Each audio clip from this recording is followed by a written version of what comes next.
was a reincarnation of Chaim. 7 times, Chaim will be avenged. We have explained that King Shaul, the first king of Israel, was a reincarnation of Chaim, as was Lemech, the letters of whose name are the same as those of Melech, king. There were 77 generations between Lemech and King Shaul, and then Shaul was killed by falling on his own sword, as he was liable for the death penalty. When Lemech killed Chaim, the Torah stated, Lemech will be avenged, 77. And this occurred when Shaul was killed. Enoch was greater than Moishe Rabbeinu, and Enoch followed Hashem's way. Know that when Enoch died, he reached a higher level than Moishe Rabbeinu. Enoch was Moishe's teacher, and he became an angel. Moishe was supposed to be an angel as well, but due to his sin of trying fruitlessly to correct the Erev Rav, he lost this opportunity. This was different from Enoch, who did not attempt to correct his generation before the Torah was given at Mount Sinai. Carnal relations with the light on. Our sages say of a person who has intimate relations while the light is on, that his children will suffer from epilepsy. This applies even if the wife is already pregnant.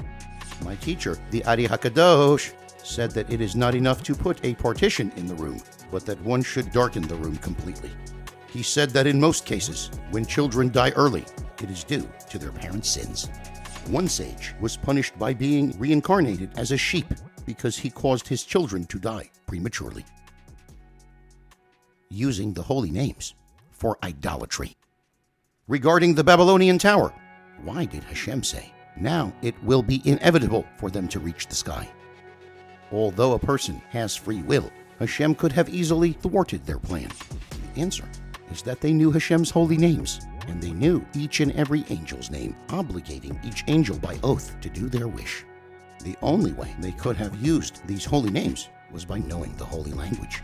And they say, let us build a city and a tower. Their purpose was for idolatry to have power emanating from holiness, using Hashem's holy names, because they wanted to worship idols.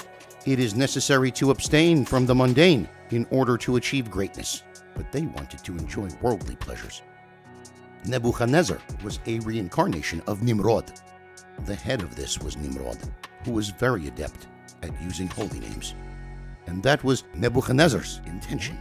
Nebuchadnezzar being the reincarnation of Nimrod. This was his intention when he set up an idol by saying, I am your God. Golden band worn on the forehead of the Kohen Gadol with 72 holy letters engraved on it. Everyone was convinced that the idol had a power of its own.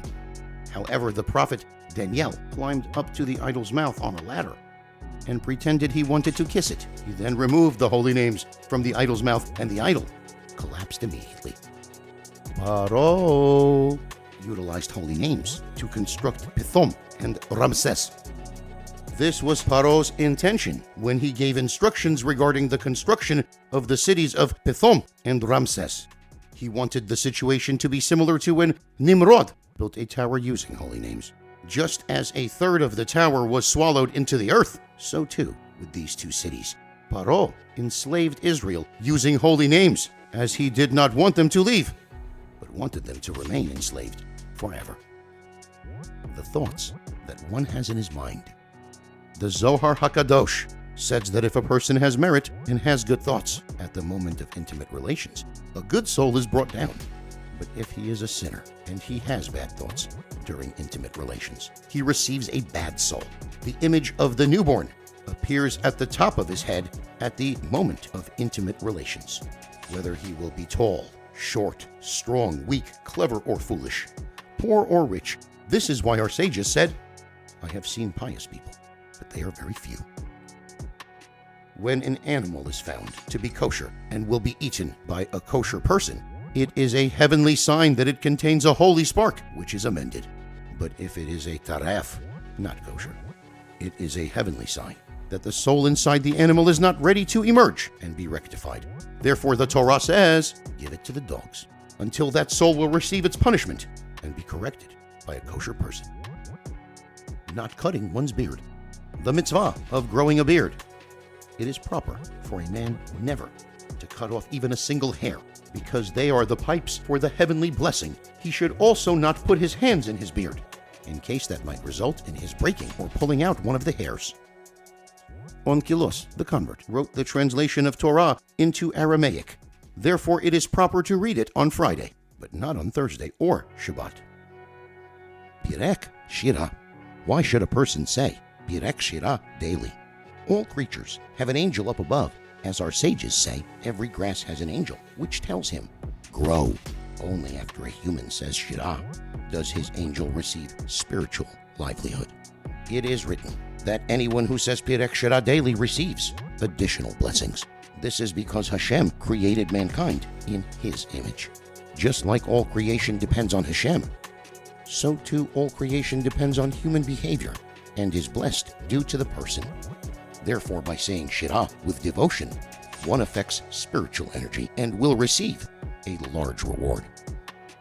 Putting hands on the mezuzah. The mitzvah of mezuzah.